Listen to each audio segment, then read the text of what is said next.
This is the Chief and Shawn show, and we are live in the 405. We're not live, but we are back. We're live. No, we're not. We are back. And we're live. Weekly, not live. We're sort of live.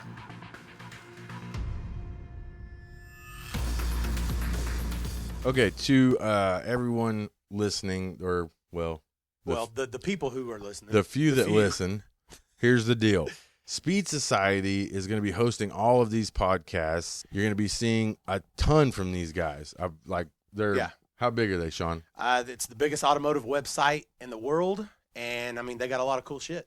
Yeah, we're stoked to be working with guys like that for sure. Anytime we can align ourselves with other huge automotive people, this is perfect. So, also, stop listening now and go and like it and comment on it, and the sooner you do that, hopefully, the more podcast episodes you'll hear. yeah, the Crow 405, Murder Nova, Midwest Streetcars. Like it, comment on us, tell us who you are, tell us why you listen to it. Keep this going, please. There are people that don't want this to keep going. Yeah, there's people right now trying to put an end to this. They don't want us on the air. And we got guys like Speed Society that want to help us keep it going. So welcoming us. Let's do it. Rock and roll. Help everybody out. And while you're there, check it out. Their website's awesome. It's a special Tuesday edition of the podcast. It's really, really Tuesday. Because we're actually doing it on Tuesday. I don't know what my deal is with the date thing lately, but I want to say the date every time. I don't know why. Yeah? Yeah, it's weird. March 28th, though. Who fucking knows what the date is? Is that what it is? I believe so. March 28th. Tuesday, March 28th. Tuesday. We are in the Meth Shack doing the podcast. Yes. For the people that are still left. Yeah. For the people who still care. Yeah. Well, there's not very many anymore, but man, I feel like we're gaining now, though. Yeah. Last night, I don't know if you people that are listening were aware, but there was a mega race last night. It was a mega race. It wasn't just a mega race show where they didn't race. It was the actual race. Yes. The mega race. That was the fucking mega race. Finally got to see the race. I watched it. I liked it. I did. I think it was good. I think we got our point across. You know what I mean? I think it was, we missed it a little bit on some of the people because of the way it gets filmed and the time frames and stuff. Mm-hmm. But I think the general idea was put out there. You know what I mean? That we were getting kind of ramrodded on the deal, and we weren't going to just lay down and let them screw us over. You know what I mean? So the bottom line is that we started this deal, and Richard can say all he wants, but no one from Pilgrim Studios or Discovery Channel sent him an email with the rules. Nope. The only email he got from the rules is from his own people that he had them send to him. Yeah, maybe his agent and it had the rules that he told them was the rules. That's what I'm saying. So nobody that was on the phone call with me, you, Richard, and Aaron, because when we started this deal, him and Aaron, they didn't mention anything about Aaron not working there. Right. So, and I'm sure Aaron already had an idea about it. But we gave him options in the beginning. We were like, how fast do you want these cars to be? Blah, blah, blah, blah. Who's going to drive and all that other shit. And so we all came up to the rules on our own, and we made it happen. And he was a part of it, and he knew better. So that's why he didn't have much to say. And you notice he didn't bring up the rule thing.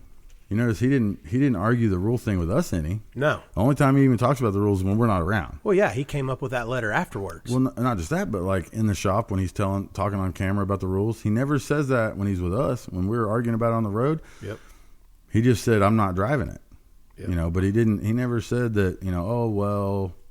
That I didn't hear the rules, whatever. Come on, man. Like, he was a part of it, so he knew it. So I think the smart people that were watching, they got it. I think that the way it went down was a little strange because of the time frame and stuff and the way that they filmed it. We're talking about in interviews what hadn't happened yet, and so it kind of made it look like we were bitching about it the whole build. But that wasn't the way it really went down was not like that at all. The way it really went down was we were supposed to start building the car December 5th. We didn't have a film crew. No. Well, and we assumed that while we were arguing or whatever, figuring the rules out, not to build the car. Well, then when we came up with the rules and everybody agreed to it, and I said, okay, everybody's good, you can start building the car. Well, then we were told that Aaron quit. And so then we were like, okay, well, Richard knows he has to drive, right? And they were like, okay, well, he's not wanting to drive. So then we were basically told to hold off. Mm-hmm. You know what I mean? We didn't get a film crew. Nobody was here with us. And we were told, hang on, we're going to wait and figure this deal out with Richard. We're going to try and talk him into driving the car. And then it just kept getting closer and closer. And right, but we thought it was getting pushed back. They're going to push it back. Yeah, we figured it was getting pushed back. And they never pushed the date back. So literally by the time a film crew showed up here for us to start showing us building on the car, it was 8 days. Right. So, and I mean, like last night, whenever I said 8 days, and Richard was like, for what? You had longer than that. No, motherfucker, you had longer than that. We didn't. And he had a film crew the whole time. So he knew what he was doing. He knew that he was going to screw us out of it. He knew he was going to break the rules, and he just didn't even care. Everybody that knows and has followed us for as long as you can, I mean, I'm not like a real rule stickler. No. Like I'm not really gonna. I hardly ever even follow the rules. Man, we couldn't show up there and go, oh yeah, okay, yeah, you're not gonna race. Well, that's fine. Like if you want to, we had to bitch a little bit. We had to shit on him a little bit. We had to let him know he's got no fucking balls. He had 3 months. Okay, 2 months to build the car, but he knew about this for 3 months. Right. He could have went and got seat time, but he knew he wasn't. That's the problem. He didn't care. The whole problem is that, like, if you're gonna cheat, don't let me know you're cheating. You know what I mean? Yep. If you're gonna cheat so that I don't know. You know, if the motor's gonna be bigger than 500 cubic inches, okay, hopefully then we don't pump it. You know, tell me, whatever. Cheat. Yeah, because that motor was bigger than 500 cubic inches. But cheat in a way that it actually works. Mm-hmm. Not cheat like a man. Don't blatantly. Disregard Otherwise, everything. you're just saying, fuck you. Yeah, disregard everything because you're Richard Rawlings and it's a TV show and you don't care because this is a side project for you to make a little money on. This is our life, you know what I mean? So for him to, to do that, there's a certain part of me that has to say, hey, don't think I won't fucking smack you. Yeah. You know what I mean? Like, yeah, you can shit on the rules. You can not, you can just totally disregard everything. And you can act like we're too stupid to fucking get it and that this is a TV show and you don't care. But if you're going to act like that, there's a possibility that I'm going to call you out on it or I might smack you. Don't like he did the roadkill guys the same way. Cheated the whole time and knew it and didn't care. And when he got there, he just went, oh, well, hey, whatever. Are we racing or not? Yep. Because at that point, we weren't going to say no. But as men and as, people in the world, in a free world here, there are consequences to your actions. And if you're a shithead, there should be consequences. Now, in the realm that Richard lives in, and TV world and LA world, and where everybody's scared of him, obviously. And he can talk on people how he wants, and because the way he talks to the film crews and the producers is unbelievable. I've never heard anybody talk to somebody like I haven't either. And they cut a lot of that out. Whenever he was walking over to your truck, I have never heard anybody talk to a producer the way that he did. The way that he shit on them, he called them all pieces of shit. I mean, said they were fucking liars, all kinds of stuff. He I blamed looked at the him. whole thing on them because they'll take it. Yeah. They can't do anything about it. They're producers, so they weren't going to argue back with him. No, they can't. They're producers. They'll lose their job because that company that they work for has a vested interest in Richard looking okay or looking good, and that's why they cut a lot of the shit out that made him look worse. But because they didn't even show the part where we were standing there and he said that, oh yeah, no, we built it in my shop and we know every nut and bolt. So okay, well, what gears are in it? Yeah. What gears are in it? He didn't know. He goes, well, you'd have to ask the Laughlins. He even said, oh, you'd have to ask the Laughlins. And I'm like, yeah. I mean, because the Gas Monkey guys don't know what gears are in it either because you let the Laughlins do it all, and it just frustrated me that he let it get that way. And it could have been such a much cooler deal, and it could have been so much more badass. Yeah. You know what I mean? And it could have really been Gas Monkey versus Midwest. Well, and we could have went there and we could have been civil with them. We could have been nice. Yeah, we could have been, we could have bet money. We could have all got along and still had that race atmosphere. Yeah, we could have had a good time. We went there not liking him and wanting to shit on him and wanting to prove, that we're going to run him into the ground. I mean, and it didn't have to be like that. But right. No, I agree. Turns out that's the way it was. And he he blames the film crews and he blames the production company, he blames Discovery, he blames all these people. But what he needs to, he needs to put the blame on himself. He's the one who let all this happen. He's the one who he should have jumped in there and said, "Hey, now wait a second, guys. What happens if, God forbid, something happens to Aaron, or he quits, or he can't make it, or he gets sick, or somebody, whatever? Like, I don't want the rules to be like this because I'm not going to step in that spot." And then we could have made the rules work. Like, or, hey, I don't want the cars to be that fast because then we don't know how to build it. We don't know how to do a race car. So or we won't be able to drive it. Right. Anything. You know, there could have been so many different ways to do this instead of, the way it is. And that's Alex's car. That's not, that, in the end of the whole deal, I still have my car. I'm still racing my car. It's my fucking car. And Alex has that car. It's Alex's car. You know what I mean? And, and Richard said, "Oh, if we don't win, we're going to burn that car to the ground." Okay, cool. Yeah. You haven't stood to your word on anything else on this deal. So be a man of your word. You said, if I kick your ass, you're going to burn it to the ground. Do it. Burn, motherfucker. Burn. Yeah. Burn that motherfucker, you know? Yep. So, and then for him to he's worried about how bad he's going to look, but then for him to show up in a Mercedes van with gold speakers and shit in it, and he flies to California, gets out of an airplane, probably a private airplane, gets out of an airplane with his entourage, gets into a Mercedes Sprinter van, drives it to the racetrack. Rides in it to the racetrack. Rode in it. Dude, even if you are that guy, even if you are Tom Cruise or whoever drives those things or rides around. Burt Reynolds or somebody. I don't even think Burt Reynolds would look that stupid. But even if that's you, even if that's really you're the guy who does that, there's TV cameras there. You're driving to a drag strip in the middle of fucking the hood. Yes. Why would you want yourself to look that bad? Well, because everything that he's done this far and in all of Gas Monkey is they will cut out anything that makes him look bad. So, and then you got two production, the same production company doing two different shows. But he thinks it's cool. He thinks, I'm going to show up in a Mercedes van and get out like a fucking rock star and wearing Elton John glasses and, those shoes that he Motley Crue pants. And I mean, he looks like fucking David Lee Roth. You know what I mean? Like it was like Twisted Sister. It was like, Dee Schneider from Twisted Sister had sex with David Lee Roth, and that's their, weird offspring, Ugh, it was the gross. Glasses were just incredible. Why would you're going to a drag strip to race a bunch of fucking blue collar dummies from Oklahoma? Why would you want to look like that? That's why he put his red rag in his back pocket. I saw that. Oh my God. The scarf. That's why, a red rag in his pocket. That wasn't a red rag. For what? That was a scarf. But what? What? It makes him look like a 50s greaser or something. I mean, I don't know. Like a car 50s guy. 50s greaser worked on shit. Yeah. Yeah, he's looking fabulous. He thinks, oh, we're at a drag strip. I should have a red rag hanging in my pocket like I'm a mechanic. Yeah. Look at me, guys. I'm a mechanic. Yeah, I might have to work on the car. You never know. No, this is our life, and it was fucking Halloween to him. You know what I mean? He showed up in a fucking costume, Jesus, It was, I don't know why, if you are worried about the production crew and yelling at them, talking about how bad that they're going to make you look, why would you make yourself look that bad? They didn't do that part of it. No.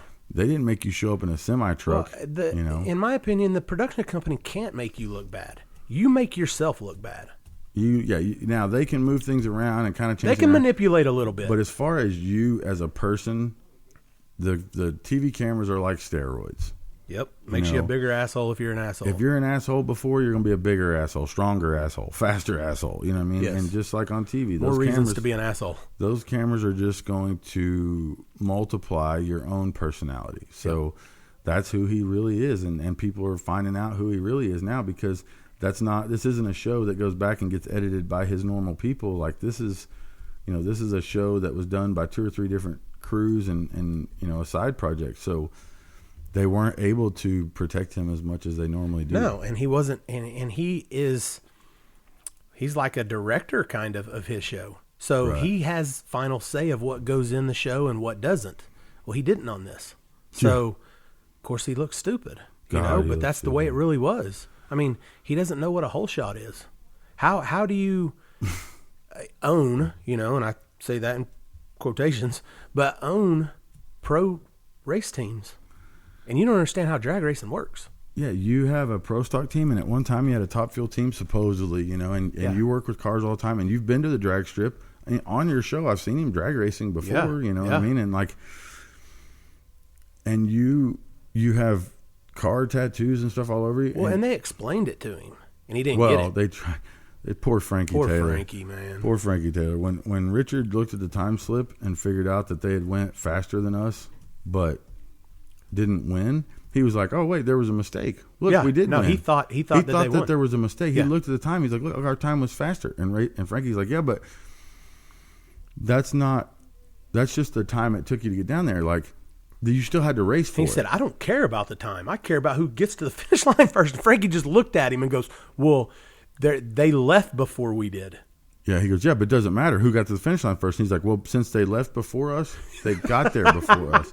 Hey, Frankie Taylor looked like he was being punked. Yeah. Like, I felt like he kind of looked around like, is this fucking for real? Yeah, like, are y'all fucking with me? Yeah. This guy don't know what the fuck a reaction time is? This guy doesn't understand that if you can have a faster car, but if your driver doesn't react to the light as fast as the other guy, it's just like at a red light. You know what I mean? Like, yep. If the old lady trees you, you better have a bad motherfucker to go around her before her lane ends. You know what I mean? Yeah. Or else you're going to be sitting behind her the next flight, and she's going to be flipping you off. And that's what we were doing. So it was just, and Frankie Taylor's just standing there looking at him like, "Oh my God." Yeah. Like, I'm on the wrong team, Yes. I feel like he knew that. But. And then he knows turbo cars. He's had to race them his whole life. You know what I mean? He knows blower cars. He knows turbo cars. Frankie's no dummy.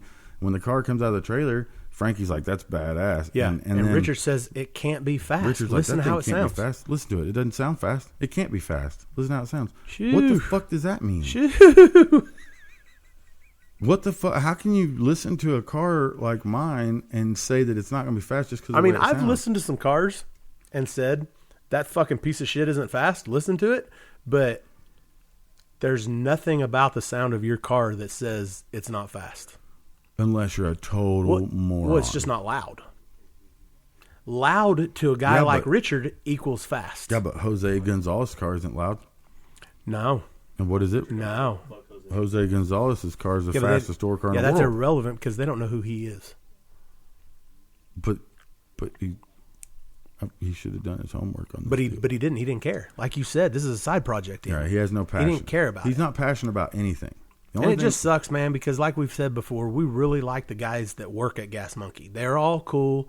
We feel like they're good at what they do, and they're I don't have a problem with those guys. Asshole boss just didn't let them do it. I don't have a problem with those guys, but I do feel like that they're not completely innocent in this deal because they back him up. Oh, yeah. You know what I mean? They back him up on everything. Now, they do. A man has to stand for something.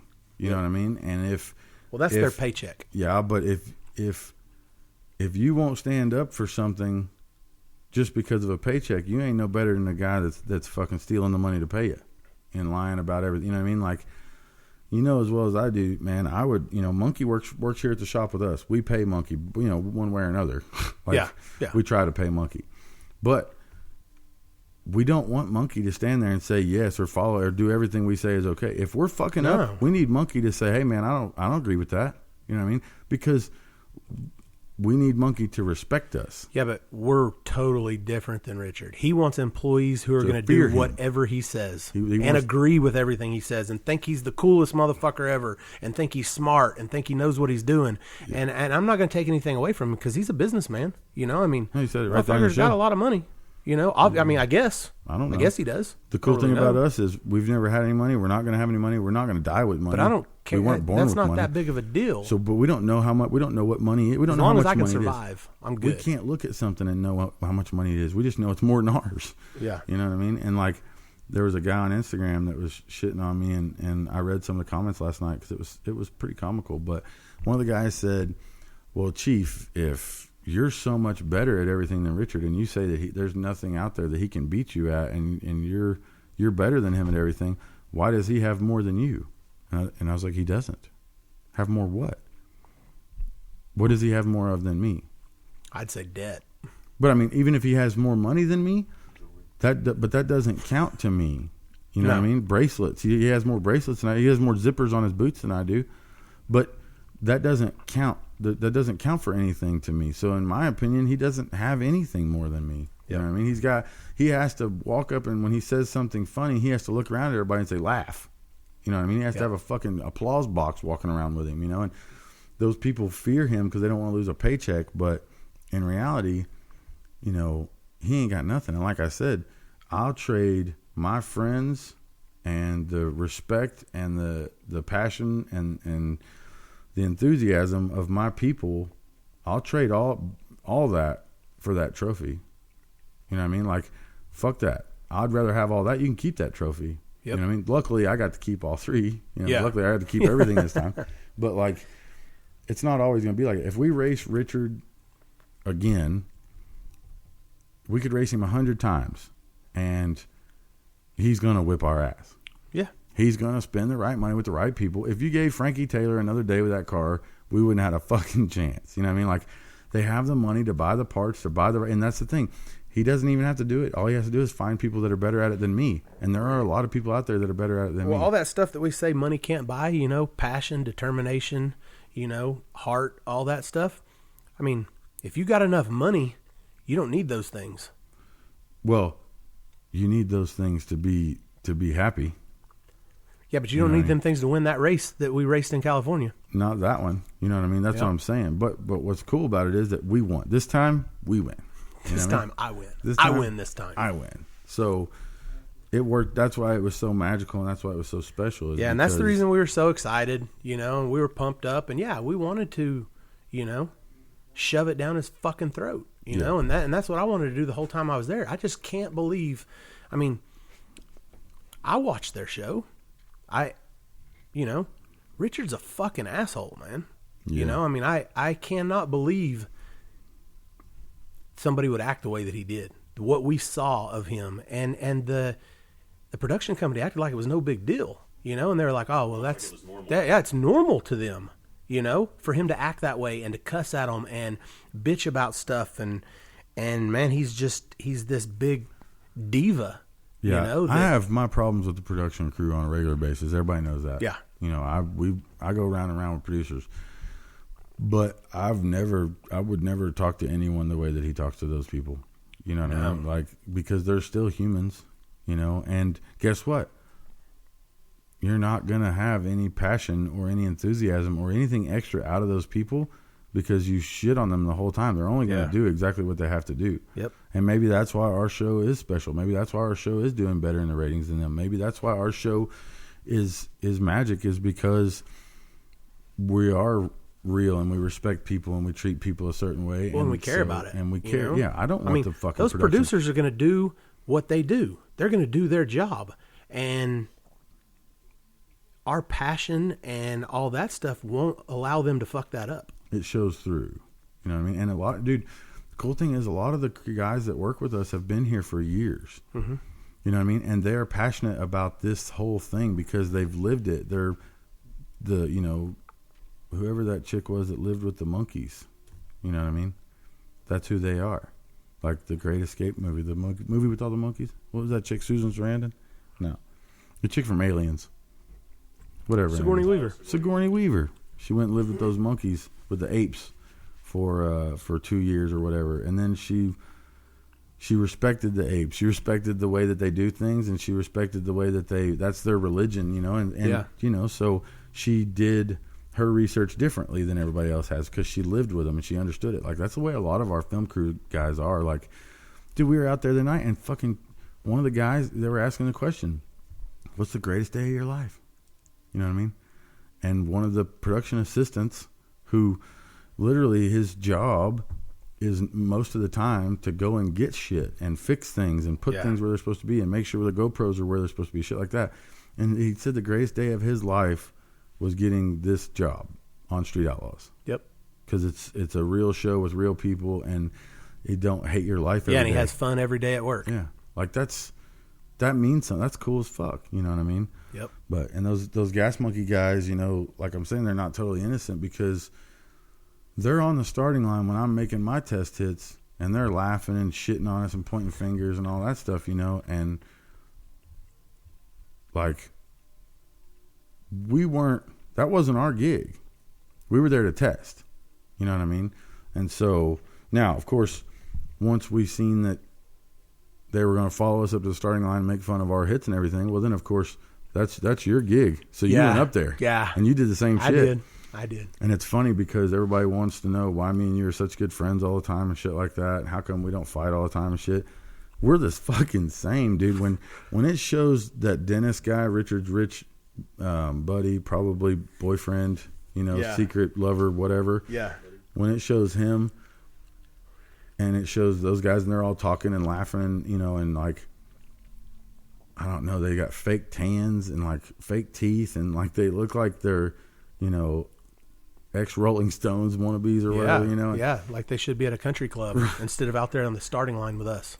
And whenever, they definitely didn't deserve to be on the starting line with us or the Laughlins or Frankie or any of them. But it's funny because as soon as they showed that and the camera moved away, like I was mouthing the words like, what a fucking bunch of tool bags. And you said it. And I was just like, holy shit, it's perfect. I laughed my ass off when you called those guys. I can't believe they put that I can't on the believe air. it.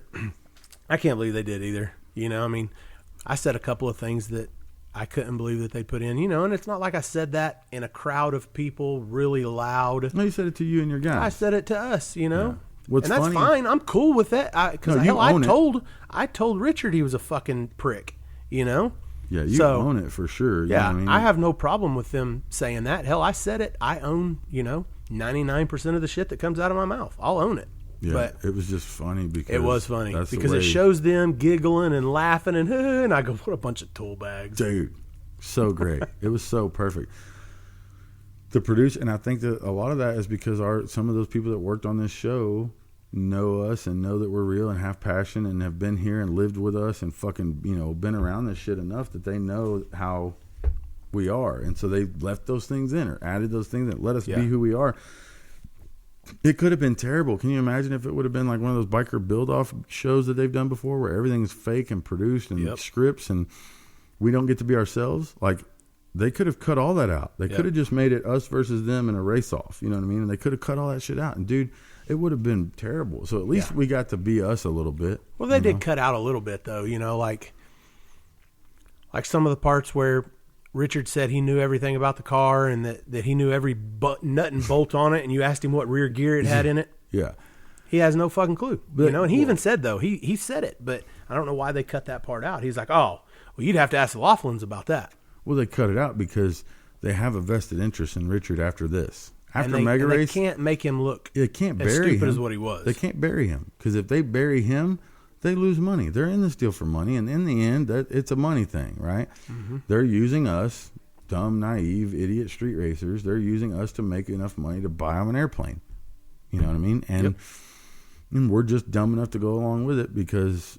You know why? Because they let us race on the street. Well, because we get to show what we're passionate about and what we're good at, and we get to, in our opinions, you know, we get to be immortal. You know what I mean? Yeah. And this is all over. No one's going to say, well, those guys were rich or those guys were movie stars or those guys were, you know. Yeah.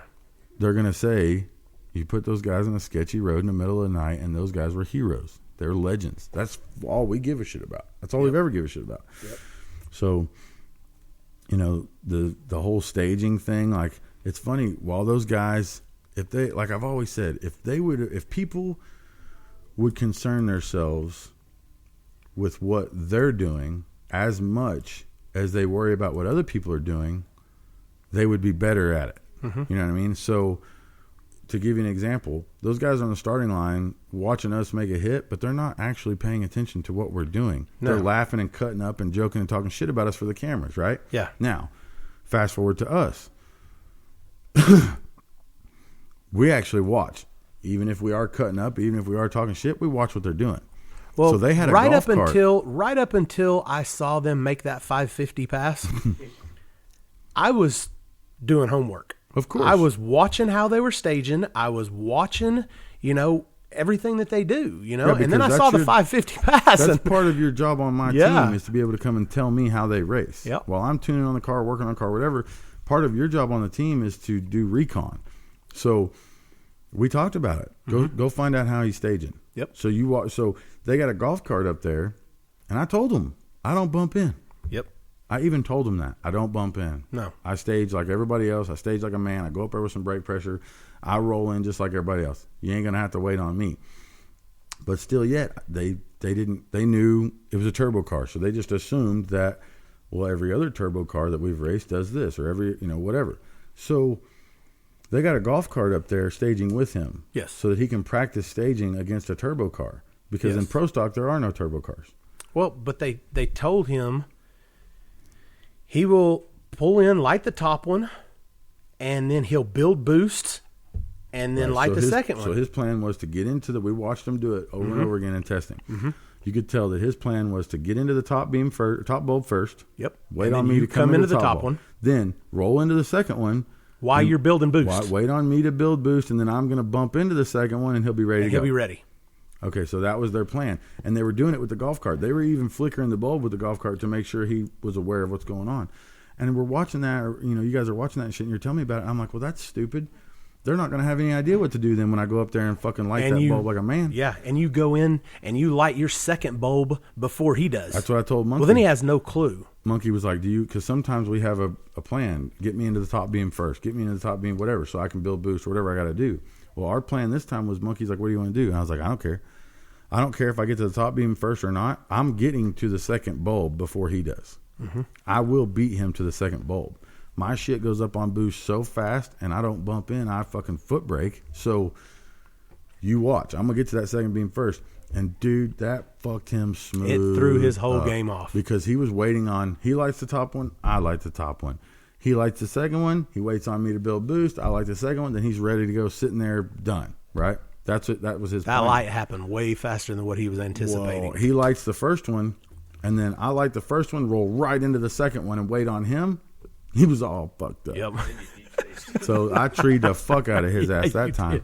So then they realized, oh shit, like that dumbass thug street racer with ugly hand tattoos just drilled your professional ass on the tree, bro. Yeah. Like, what the We're going to hell? have to turn this motherfucker up. You know what I mean? So you can see at the finish line, I was off the gas. Of course, the car was Well, yeah. way more And sideways. it didn't show that like I The was really angles- hoping that it the would have. angles of the cameras didn't, and they didn't want to show it that out of shape. So as soon as it would start to get out of shape, they switched to another view. Well, they showed you, and you had 3 cars on him, Mm-hmm. and then it shows again.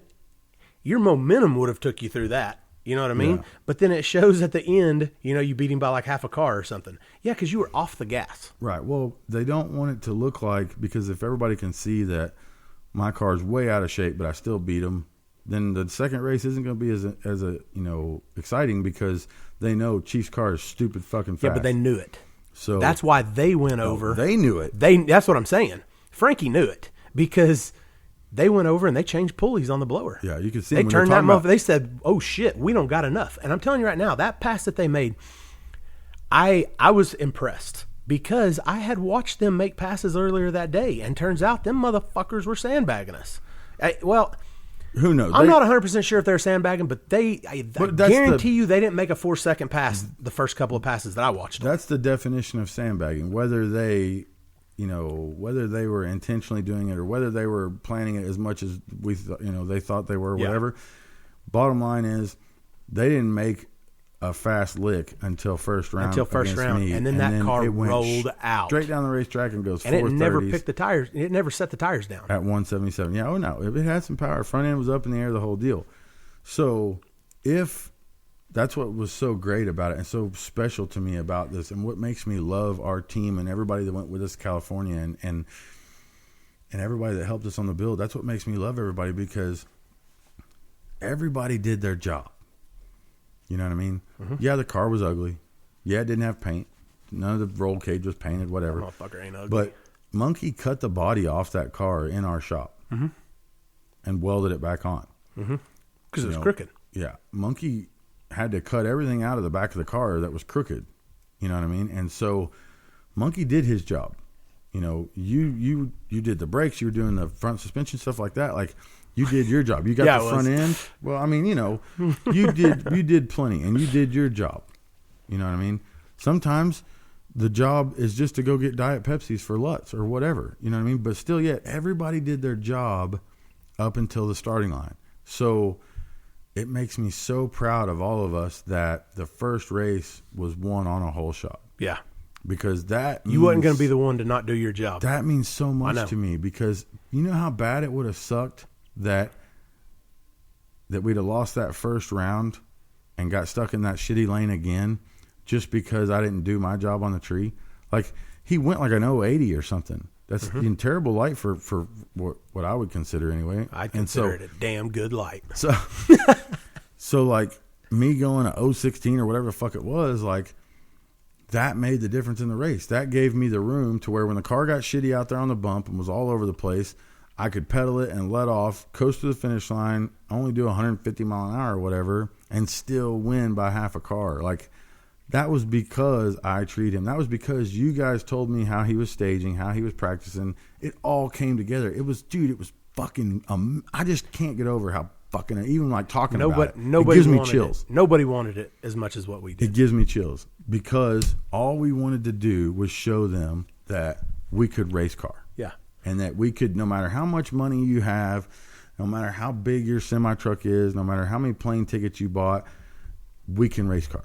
Yep. You know what I mean? And you get us on the starting line and you're going to have a fight on your hands. You know what I mean? That Well, was we may great. joke around. We laugh a lot. We, you know, I mean, yeah, we shit on people a lot. But when you get to the starting line, man, we're all business, you know? And like you said, man, you put them on the starting line and we're the sharks. Well, we should be. You know what I mean? But we didn't have the equipment to actually claim that. You know what I mean? Like, let's be honest here. I'm telling you right now, man, hey, you give Frankie a little bit of time with that car and it's going to be fast. Oh, yeah. It's a nice car. They built a nice car. We have the team, we have the enthusiasm, we have the passion. We didn't need the time. Those guys may not have that other stuff. They just needed the time. If they had more time, they'd have kicked our ass smooth out. But since we had the team that could deal with the time that we had, it worked out great because we were all so passionate about it that we worked day and night nonstop till it was perfect. Well, and we And know these cars, man. I'm telling you right now, if we go out and the car goes left or the car goes right, we know the bar change to fix that.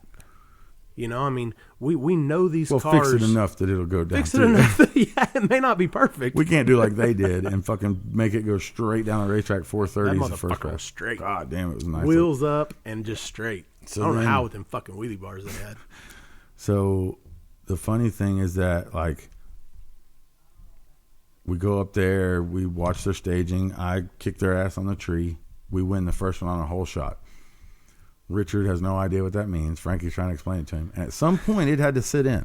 At some point, it had to hit him. And you can almost see it in the show. It probably happened a little bit further out than what the cameras were showing. But, like, at some point, it had to hit them that Chief did this. Yeah. Not, you know, your professional driver that you brought in. Your just- ringer. Your ringer just lost you that race. All the rest of your guys did their job. The car was fast. The car went straight. The car ran the mile an hour. It ran the ET. It had everything in the box to kick our ass. When they unloaded that car out of the trailer, they had everything there to kick our ass. But your driver dropped the ball. Like, dude, Yes. that's He got flustered and he had a plan and that plan went to shit. what At the starting line. Yeah, because when you race heads up against a bunch of fucking dumbass grudge racers, you can't have a plan. You don't have a plan. Like, there's no real plan here because shit happens. I don't know how many times I let off the button and go, oh shit, already? You know, I mean, it doesn't matter how fast that thing drops. You're never ready. You know, and I was so worried that I couldn't hang with this kid on the tree because You were, because he we talked runs- about that. He runs 20-some races. And I kept every on year. telling you, but this isn't the type of car, and there's cameras in his face, and Yeah, there's but he's all got kinds you know, of stuff. He's always got that element, and that's what you He's kept always telling me. got big name And guys, and he's that's always what you got- kept right. telling me. But I think the difference is that in pro stock and what he's used to, and the kind of races that he normally runs, there's a sequence of operation that everybody does because they all have the same kind of car. Yep. And you know that this guy's going to do this and that guy's going to do that, and you're ready for it. And it's almost exact time every time you do have it. yeah, that's what I'm saying. You have a routine, and your routine works every time. Yep. Because and you threw his routine off. And I took a crescent wrench and beat his routine over the head with it. Yep. So it was awesome. That was cool. And then the second time, I was like really worried because the second time it was like, okay, well, we know their car could be faster than ours. Yeah. You know, yeah. they just showed us. I got to be honest with you, man. After the first one, I was like, holy shit, that's a fucking race car that they brought, you know? And then they're over there in between, you know, turning that motherfucker up. I was just like, oh God. Well, like they get a handle on this thing, and which they made that one lick. It wouldn't have taken much to make that thing kick our ass. Yeah. But Richard fucked them again because after the coin flip, they didn't show this on TV, but after the coin flip, when everybody's walking back to the trailer, Richard says, they said, okay, when we go back up there next time for the coin flip, we need to call it. Richard's like, no, we're not going back up there for that. Whoever wins this race gets lane choice. Yes. Richard said that. Yes. He didn't talk with me about it. Nope. But he just knew, he was so confident they were going to win that they were going to get to stay in that right lane. And so we said, okay. The left lane was literally terrible, unbelievable compared to the right lane. So for him to say that, that was just another way for him to screw us over on something we didn't know. So he didn't even tell us that. So the producers had to come over and tell me, like after the first run, they were like, "Hey, you guys got lane choice." Well, because I was like, let's go do the coin flip. And they're like, "Oh no, you don't have to. You got lane choice." I'm like, "What do you mean?" And they're like, "Well, Richard said that whoever won gets lane choice." And I was like, "Huh." And we were okay. No shit. Yeah. Because by that time we had already won. So then it was like, hell yeah. So we'll take the right lane then, and we'll put him in the left, and let's see if he can. Let's see what happens now. Okay, so he's been in the right lane where you can go right down through there. Got one little bump at 3 foot, whatever. But the left lane's got a bunch. Let's see what happens now when you throw him off his game again. He don't get to go right down Broadway and make a straight, clean hit. He's got to drive this motherfucker now. Yes. With 3,000 horsepower, whatever they're claiming it has in it. You know what I mean? Well, they had to hop it down.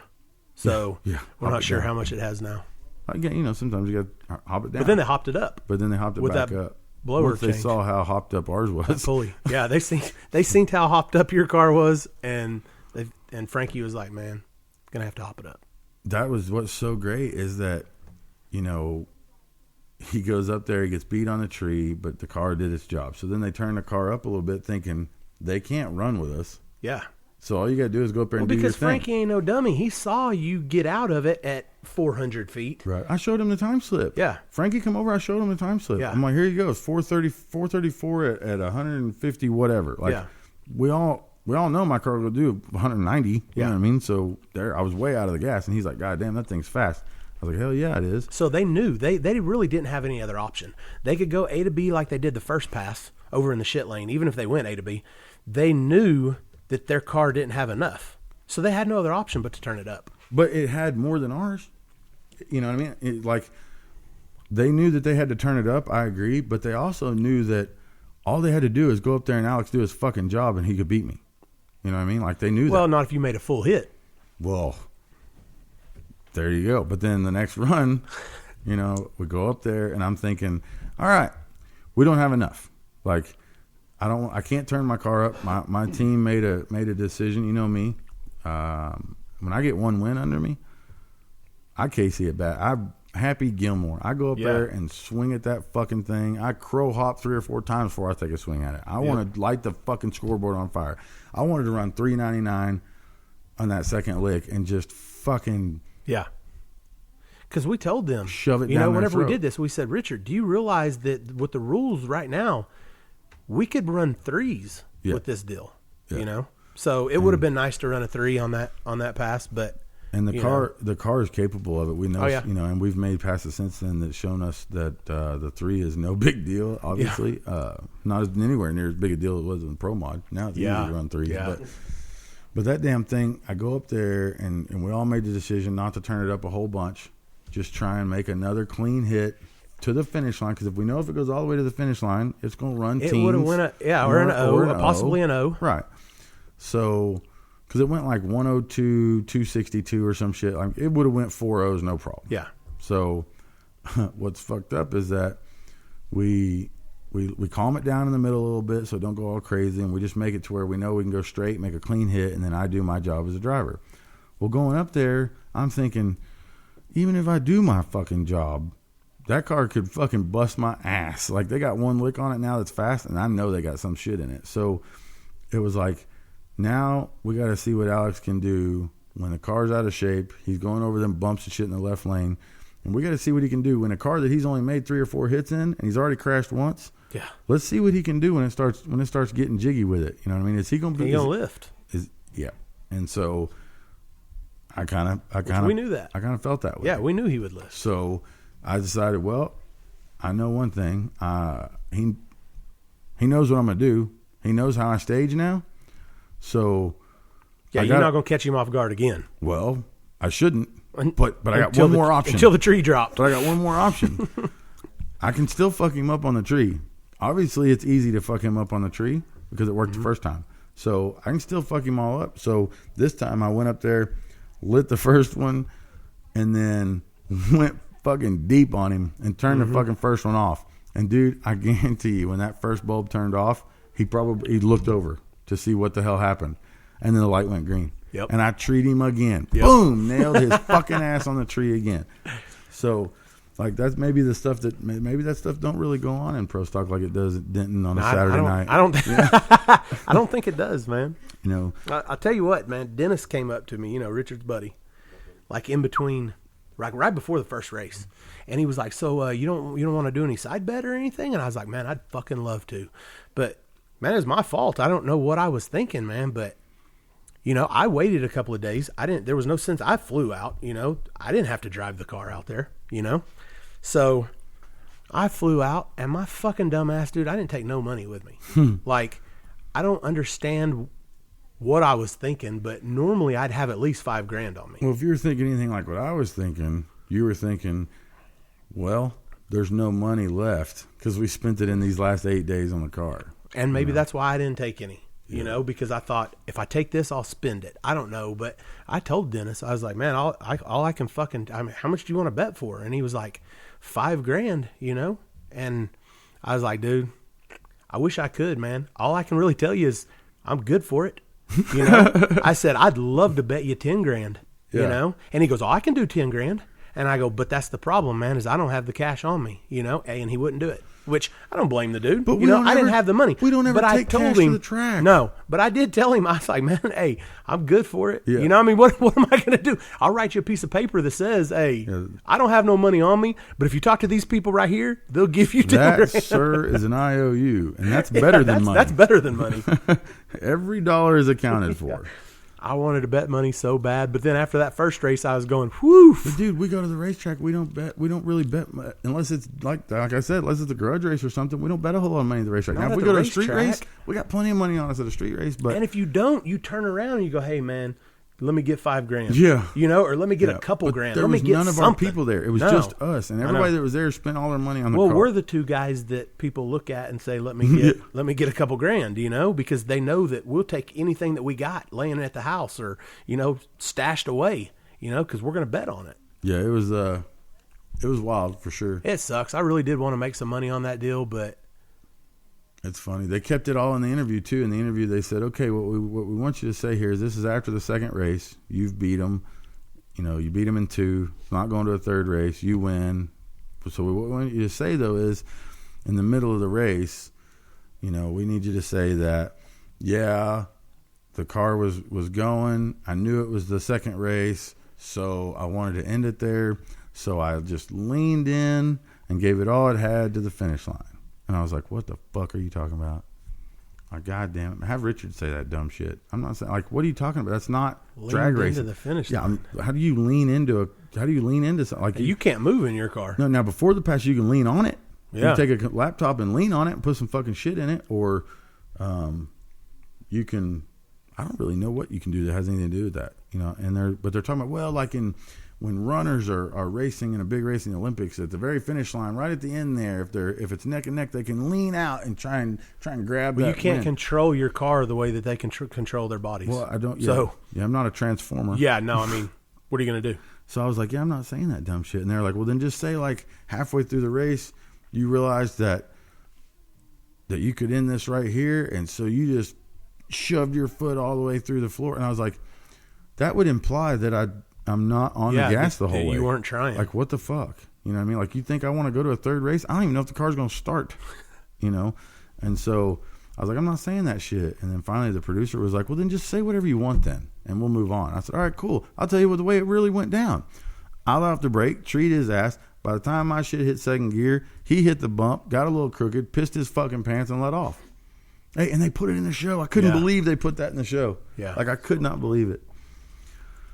Yep. So that horsepower in that door car, I think, you know, you got to be a special kind of stupid, though, to do what you do. And like one of the guys on his team had said to other people within earshot of my crew, he said, what do you expect is going to happen? It's the greatest thing anybody's ever said about me. I got a little mad at first. No. Hey, I think my chest kind of bowed up a little bit whenever I heard that. No, not me. I thought it was fucking great. Yeah. At first I got a little mad, though, because I want to be a drag racer, and I want other drag racers to respect me as a drag racer. You know what I mean? And as alpha as I want to be, and as hard as I want to act and all that shit, and say, I don't give a fuck what they think about me. They ain't nobody. At the end of the day, I want to be respected as a drag racer. You know what I mean? And there were some real drag racers there. And so at first it kind of hurt my feelings, but then once I thought about it, I was like, yeah, I'll take that. Yeah. And so what he said, thought it was fucking cool. What he said was, well, you know, what do you expect was going to happen here? We're racing against some cowboy thug wigger, which, you know, is cool. Wigger, wannabe, you know what I mean? We're racing some outlaw thug wigger who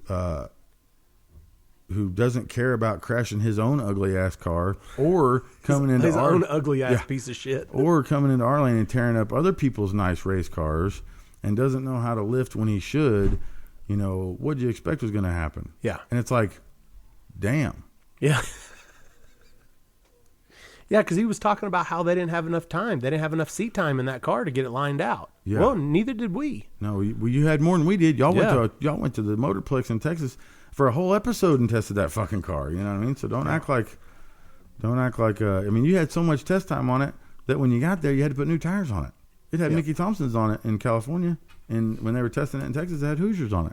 So like, don't tell me you didn't make any hits in that car, you know. But yeah, what do you expect was going to happen? We're going up against an outlaw thug, you know, wigger street racer who doesn't care about crashing his own ugly ass car.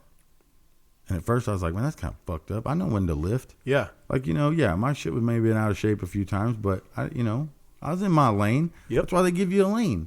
Yep. You can do whatever you want in your lane. You can use it all. You use the whole thing. That's why it's 40 foot wide, right?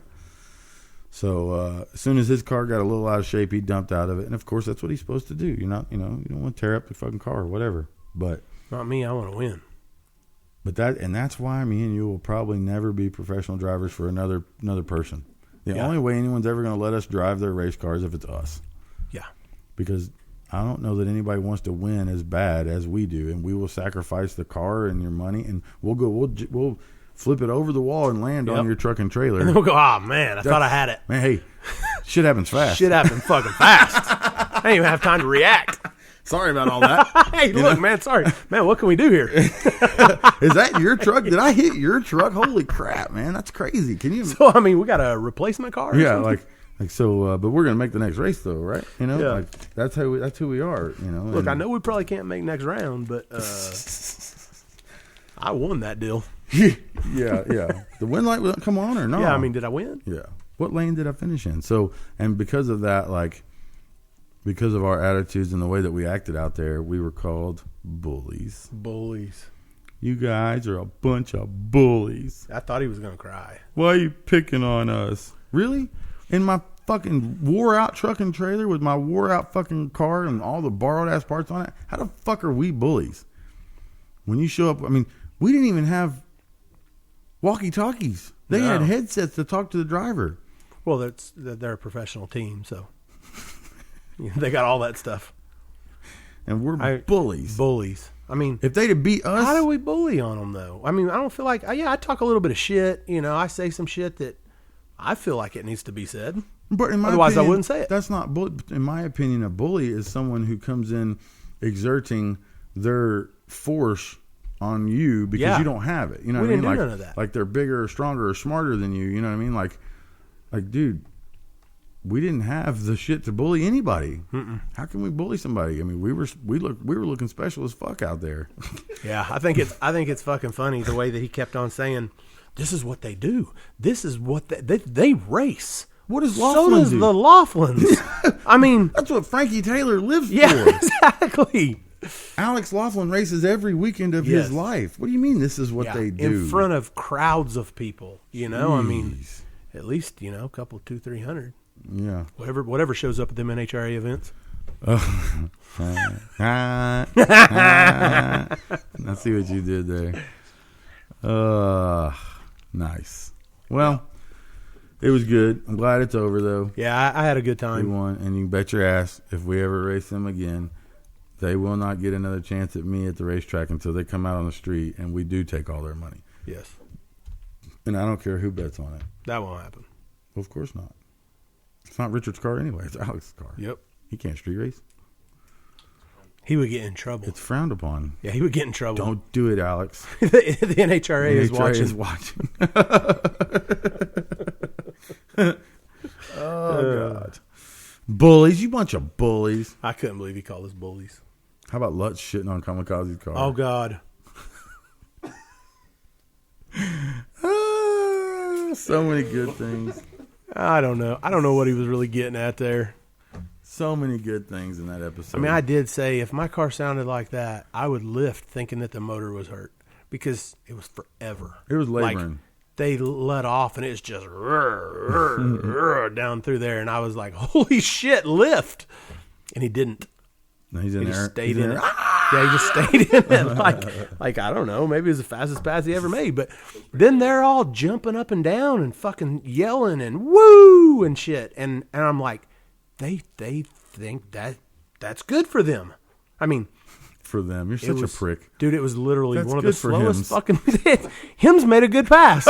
You know, I mean, they seriously was man, stoked. congrats. That's good for you guys. Well, I pulled it Frankie differently. Taylor to the side and I go, "Dude, you couldn't possibly be happy about that pass."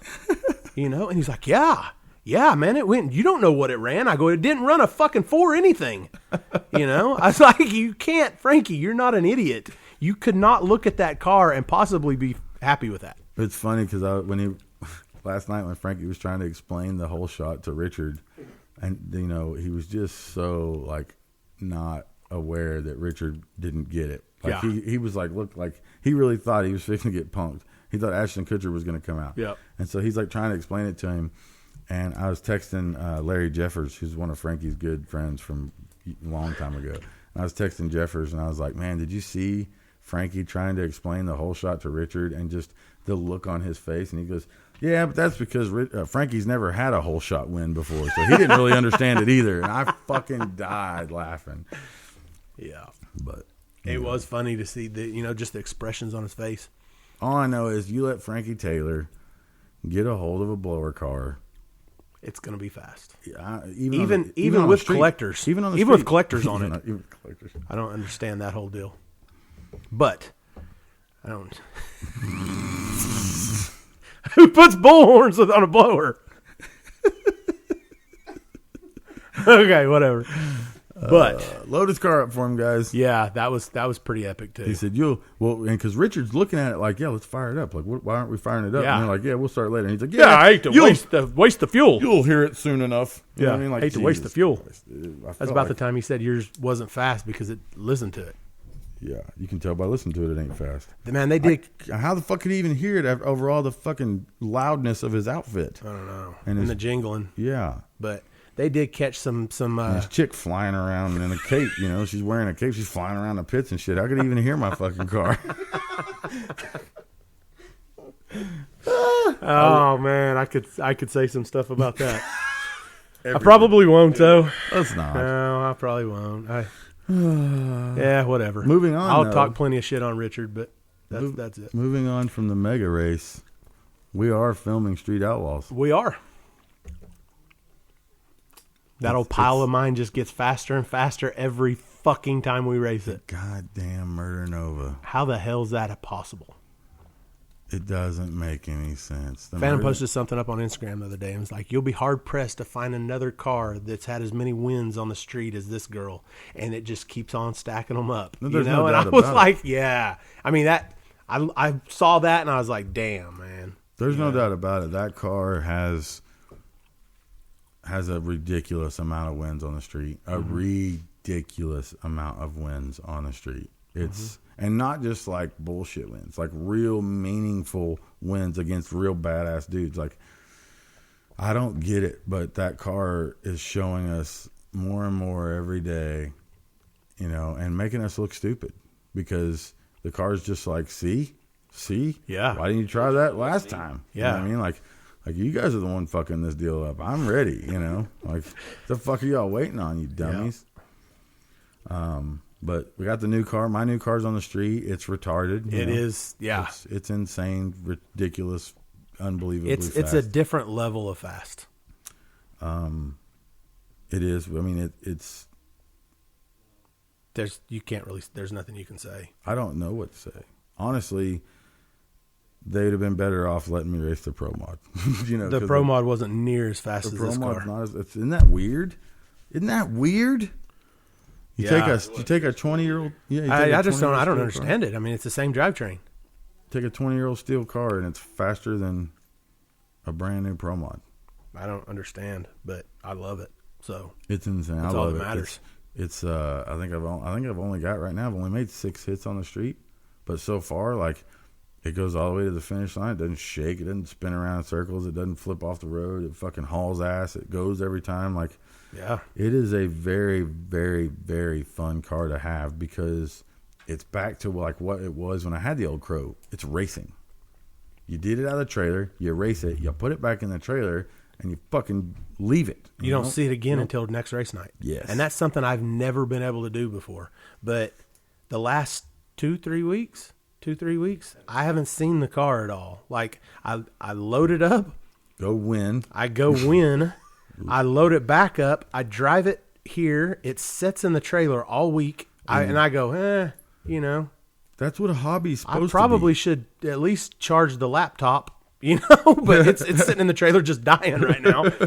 And then I take it to the street race and unload it. And win again. Things are really coming together for us.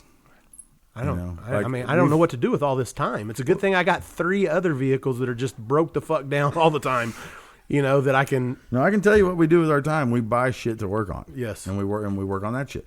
It's crazy though. Like, the last few seasons, we've been running against guys who don't have to work on their cars, and they get them out and they beat on it, they put them back up. You know what I mean? And every once in a while they put a piston in it or something. You know what I mean? But like, as far as like testing and nonstop trying to make the cars work, these guys haven't really had to do that because they had cars that, you know, they were happy with. That work. Now all of a sudden, no, like we're starting to get our shit together here. Like, things are really starting to come together for the old Murder Nova Crow team. Yep. And I don't know what has changed. I don't know what it is about us that's changed, or about our program, or about our cars, or what it is exactly where everything flipped. But now, no pun intended. Yeah. But I'm digging it, dude. It's like we have a hobby. You know what I mean? Like we could almost, if it keeps going, we could almost get a job. Yeah. You know what I mean? Like, I wouldn't. Come on, man. Hey, I ain't getting no job. Taking that you know what I mean? job ain't nothing but work. No, I'll sell. Plus, I like coming out here and hanging out all day. I'll sell that trophy I got from Mega Race. Exactly. Which one of you dirtbags put 420 on the trophy? It wasn't me. Because I swear to God, it wasn't me. it had to have been Phantom, I right? think the clock works. It It just happened to be 420. There's no way when we I'm took telling you our right picture now, of all it of was us together. 420 when we took that There's picture. no way when we took our winning picture it was 420. Dude, you won the last race at 405. That's crazy. I'm telling you, it just worked out. Maybe that's what's different. I don't know. I don't know. I thought it was Chris Adkins from the film crew. I thought it was. But the clock works. Yeah. So, like, it's not at 420 right now.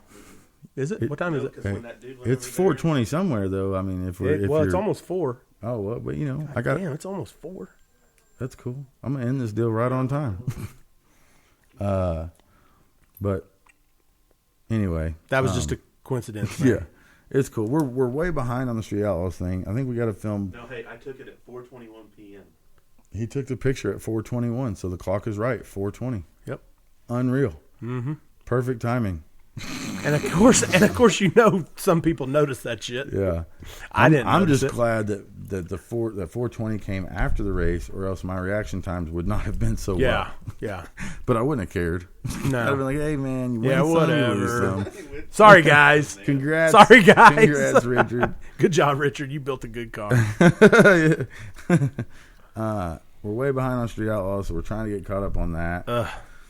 Being way behind, we're having to race nonstop again. Well, and the season that's coming on right now is the season that we're still filming. Yeah, that's so what's crazy. That's weird. First episode. We're Yeah, we haven't even filmed. No. The first episode is done, but like the second and Is it? third, I think, because I saw on TV last night that it was like a 2-hour premiere.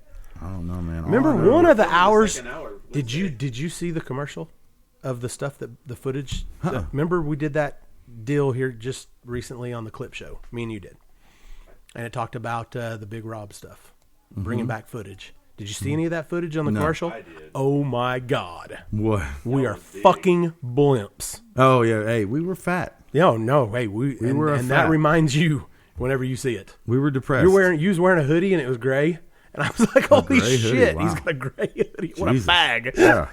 What was I going for there? We were, You know, we were big, man. We were at a weird point in our lives. Yeah, we were big. We weren't as happy as we are now. No, we were happy every Friday eating at Kona Ranch. Kona. That's at night. I'm talking about for lunch. We ate at Del Rancho. every We got- Friday. We got big there, man. God dang, we were fat. We got big. We passed big. But like what? We're big now. But guys like us, the real us, the us that people are starting to learn. Like if you try to hide that, and we just try and be normal guys, and like go to work and come home and like do normal guy stuff, like that we just get fat and we just shut down. Yeah. You know what I mean? Like we're just not hungry for it anymore. We're just hungry for other stuff. I'm always hungry. We didn't have that. I'm just hungry. We didn't have that fucking, killer thing going on back then. We were just cool with what we were doing for a while. Yeah, for like 3-4 years. I'm there. just gonna do this now for a while because we weren't fat before. We didn't grow up fat. I've always been pretty big, but not like that. We were big boned. Yeah. Oh, you just husky. You husky. Yeah, I remember being husky. I remember I used to be husky. I remember Where's the being husky section? Yeah, I remember. Have to shop over in Walmart's the Huskies. But there was a time when we weren't husky. We were full on a fat. Yes. We were a nuisance Yeah. to buffets and shit. We're gonna need more food. We're gonna need more food. No, I want more bread. Yeah. But as we're way behind here, Lutz, who has helped us just over and over again. Yes. Just, the help never quits with Lutz.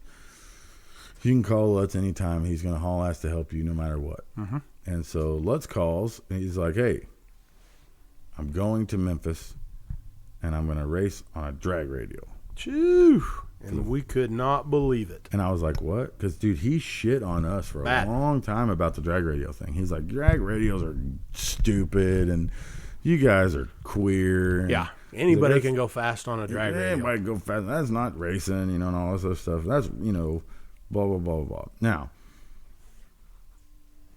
the more we learn about drag radials, the more we form our own opinions about it, and we don't let anybody else's opinion fuck with us on that. Now, when Lutz calls and says, hey, I'm going to Memphis to do this drag radio thing, I can't make the car work, I need help. It didn't matter, but it didn't matter that he had shit on us for radio. It didn't matter that he was Not on at radio. all. We didn't want to say I told you so. We didn't, No.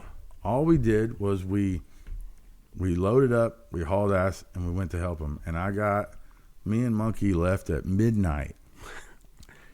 At midnight on Monday? Monday. We left at midnight on Monday, drove all night to Memphis. Got there when the gates were opening at 7:30, 8 o'clock in the morning. We literally pulled in, me and Monkey and Wanda pulled into the track. No sleep, no rest, no nothing. Pull into the track, we get there. Of course, Lutz is awake, because he's old. He's a early riser. Yeah. He's a cock-a-doodle-doo in the morning type dude. So we get there, me and Monkey lay under the car. We scale it. We set it all up. We move the 4-link. We swing bars. We do all this shit. Lutz is looking at me like I'm fucking retarded. And he's like, what in the hell? That's a radial thing? And he was like, no wonder I hate radio so much. That's stupid. Like, why would anyone do that? And then he's got all this weight because it's a Pro Mod. Yes. And a Pro it's Mod. a light Pro Mod. And it's a big old Pro Mod. And a Pro Mod with a twin turbo big block has to weigh a lot. Yeah.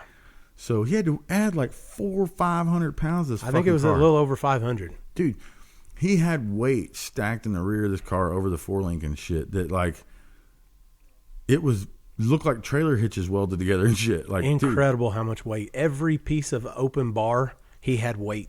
And I'm looking at this car going, man, this thing's never gonna work. You know, like we're gonna have to do some weird shit to make this car work.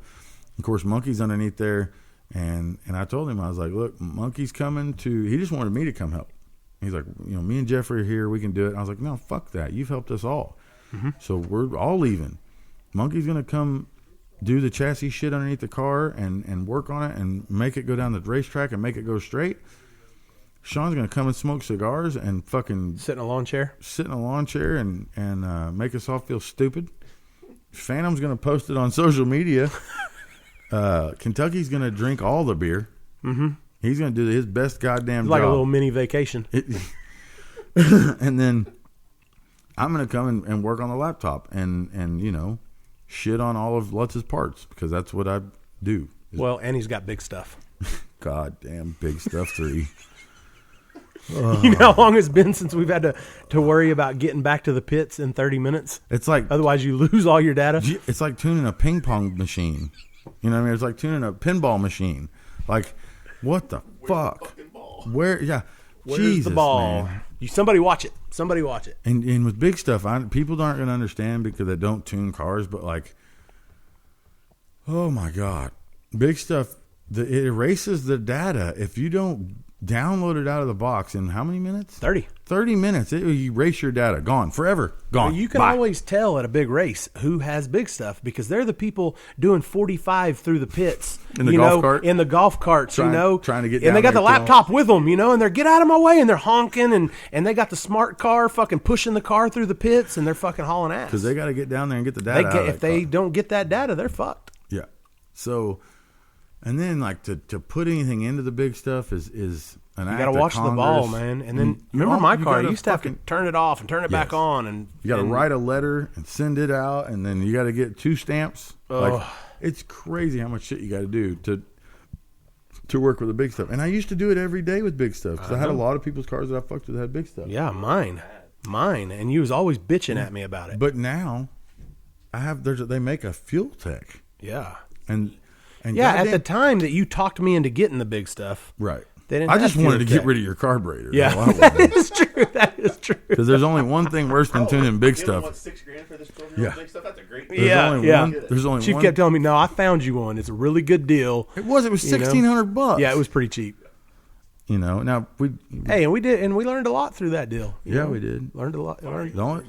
There's only one thing that sucks worse than tuning the big stuff, and that's trying to tune a blow-through carburetor. So I was just done. I was just like, give me anything fuel injection. I don't care if it's fucking Crossfire off of a tuned port Camaro. Give me something, goddammit. So, but then dealing with all that shit with Lutz, and it's like, goddamn, dude, it takes 45 minutes in between rounds to make adjustments because he's got 15 boxes in the car. Yeah. You know what I mean? And I love him to death, and he knows I ain't talking shit behind his back because I said all this to his face. But when you have a big stuff, then you got to have a grid box, and you got to have an ARC module, and you got to have an ARC box to shift the car. Yeah. And an ARC module to do the timing, a grid box to do the launch controls. And you got a Davis box that's over there not doing shit. Just blinking and shit. Yeah, you got a Davis box that's all fucked up because that's what they all are. And it's basically ballast. He should have put it over the nose. Yeah. You know, and like... Yeah, all these fucking boxes and all these cables and all these different ways to get the shit out of them and put the shit back into them. It's, dude. And since the Davis doesn't bump, then he's got to have a different bump box in it. Yeah, so it was just so much fun. Like I had a great time because we hadn't done it in so long. It wasn't that annoying. You know, what I mean, it was funny because I remembered all this shit. I'm like, oh yeah, I remember. Oh yeah, you got to watch the ball. You got to save the tune. Watch the little ball kill the power while somebody else is watching the ball, and then make sure the ball stops, and then wait for the ball to start moving again, and that's when you know that it's put the shit And then into you're it. still not sure, You so need to you got to double-check it. double check it just to Right. make sure. And then if you're not careful, it will take the data from everything else with it. Yes. You know what I mean? It's just gone.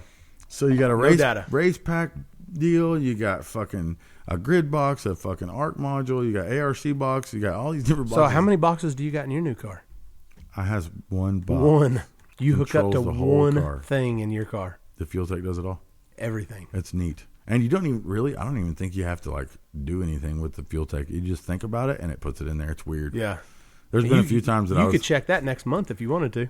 Yeah, the data that data? stays forever. Yeah. Yeah. It's pretty great. But so I'm trying to get Lutz to convert over, but he hasn't yet, so we're still dealing with this. But dude, we show up down there and hey, we looked like some real deal. Y'all look like y'all knew what y'all was doing by the time I got there. I mean, first hit on the car, which he had smoked the tires a few times before we got there, but then first hit on the car, you know, he was right. He told us he'd have everything ready for us to make hits. I said, I want to make passes all damn day.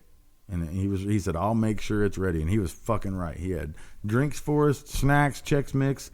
He had the car ready, and they turned it around fast, and we made a bunch of hits that day. And got faster every hit, never smoked the tires, ended up going 4.0s or some shit, and the car was hitting really hard on a dot plot that somebody had put in the traction control before that wasn't me. And I don't run traction control. I don't fuck with it. Yeah, believe it or not. Yeah, no one believes me, but I don't run traction control. You don't run traction control. We don't have the shit in our cars. We don't use the shit. So whenever it was showing up on the data that it wasn't making the changes that I said, It wasn't just showing up on the data. Well, you could hear it. At the end, you could really hear Yeah. it. But the first few passes, like, dude, it should have went 380 on that hit, and it didn't. The first pass that I watched, I didn't hear it. The second pass, it was on it hard. Yeah, because we tried to go faster. Yeah. And every time you tried to go faster, it hit that dot plot harder, you know what I mean? And so then it was like, I said, all right, I got to get the dots out of the car. So I thought I took all the dots out, but I didn't turn around in a circle right or hold my tone or do something with, I didn't hold the cable just right or rub gold on it or whatever. Turn the switch off, turn it back Yeah. on in the right amount of time. Right. I didn't have a shaman come out and bless the No, thing. Didn't kill any birds or nothing. So Didn't sacrifice any chickens. I didn't We get- should have got a live chicken. Man, we can't be having people puking in the pits and shit. Hey, bartender, Joe Boo needs a refill. So I didn't get all the dots out of the car. So then the next pass, it was on really hard. And it went like 4.00. And I was like, God damn it. All I wanted was within 4 hits or 5 hits, I wanted to go threes with his car because I knew it could. Yeah. And it went 4.0, 4.0, 4.0 because it was hitting the dots harder. Every time I turned it up, it wouldn't go any faster. And the dots were working really well. They were. It had a 4.0 dot plot, and that's as fast as that fucking thing would go. So then finally I said, all right, Jeff, fuck this. I got rid of all the dots, and I figured out how and where they were, and I found how they were hidden in there, and I got rid of them. Really did get rid of them. Yeah. And that next hit, Jabbo, who runs the track down there, which we've known him for years, because he ran Holly Springs, and man, I get along so good with Jabbo. He's such a good fucking dude. Yeah. I walked up there and the track wasn't very good, and he's like, hey, what's going on? I was like, hey man, what do I got to do to fucking? I got to squeeze Jeff for some more money or what? To kick a drum over on this thing, get this thing sticky for us. And he's like, I'm on it. I'll do it right fucking now, dude. Jabbo's the man. So, well, we weren't supposed to make hits after dark. And But it took me a little while to get the dumbass dots street out of the racers. deal. Yeah. You know, and then you got to do It all was the full-blown And dark. there's 9 boxes to get all the dots out of, so it took me a little while. So by the time we got back up there, it was dark and there's no lights on. The track was not lit at all. Kentucky was. No, because yeah. But the track was not. So then we got flashlights backing him up just like at a damn street race. Dude, I was like, hey, you know, That's not the first time we've done that. this is who we are. This is and who you, as we're walking the line, you were like, yeah, I'd have probably just said fucking did it tomorrow. And I was like, bullshit. We were in Tulsa. The track was shut down. Everybody left, and you went up and made a hit. It's because it was raining. Allegedly. Yeah. Allegedly. Yeah. I was like, man, this seems familiar. So It is weird, though, doing that at a track. It is. Like, it is something different. So he lets But off the button, and The dots were definitely gone. they were so gone. That car stood straight up in the air and did a big Willis. Well, he's never done that before. I mean, Lutz Not in is pro mod for sure. Well, Lutz has been the guy. Everything he's raced has been pretty much a pro mod. Everything he's raced has had wheelie bars and big tires. He's always talk shit about small tires. So he's never been in anything without wheelie bars on it. So we were talking about it, and I was like, oh, it's going to happen. And like, while you're over there tuning his car, and I was like, it's going to happen. Yeah, and eventually it's going to fucking happen. And then you shitheads come over and told him, don't lift. Whatever you do, don't shit No, your I pants and said, lift. I told him, I said, look, man, don't fucking lift, but don't be stupid either. Don't be dumb. Don't be a bitch. But don't be a bitch. Yeah, don't be a bitch. Yeah. Don't be a dumb bitch. Don't be a dumb bitch. So it's gonna happen quick. And that shit happens motherfucker fast. happened quick. That car stood straight up. straight up in the fucking air, comes down. You hear a woman scream in the video, Yeah. everything. Comes down, sparks go everywhere. He cocks off to the side, gets up next to the wall to make sure he's not leaking anything. And then you just hear me, just like Yeah. quiet in the background. I go, my bad. Like, God damn. That's the way I felt. I was like, oh, looks like I got rid of the I dog. told him, I said, look, I could see why you lifted, but you didn't have to hit the brakes. He said, man, my foot was completely off the gas and that bitch was still going up. I didn't know what else to do. And you went, shit happens fast, man. That shit happens quick. It's so fun. I have such a good time with you guys and with Lutz and shit. Yes. It's and what's funny is the first lick that he made that was decently fast only went like He was so happy. but it only went like a 20 or something. But you know how Radial is.